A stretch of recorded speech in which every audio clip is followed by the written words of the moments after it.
This is the Daily Market Comment by Rafi Boyadjian. I'm Maria Bashkirdes. Thanks for joining us at xm.com.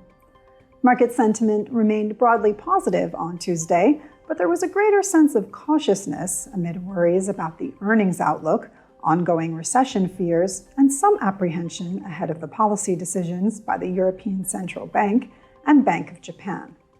The S&P 500 closed 0.8% lower on Monday, having initially opened with a gap up, boosted by an earnings beat by Goldman Sachs.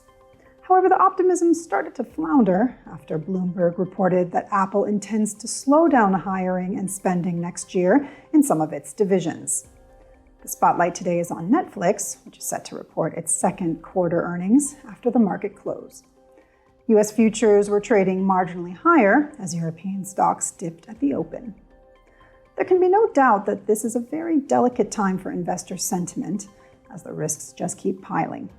There's a great deal of uncertainty about supply-side issues, and how quickly they ease up will determine how soon inflation peaks. Yet central banks are waging a war on inflation like it's a demand-side problem. This dilemma is probably being felt most acutely by the ECB, as policymakers are staring at record-high inflation and stalling economic growth. The ECB had messaged it will raise interest rates by 25 basis points on Thursday, but Reuters is reporting today that policymakers are considering a 50 basis points hike. The euro is surging on the back of this leak by ECB sources, jumping above the $1.02 level. Complicating matters for the ECB, however, is the possibility that Russia may cut off natural gas supplies to Germany and other European countries.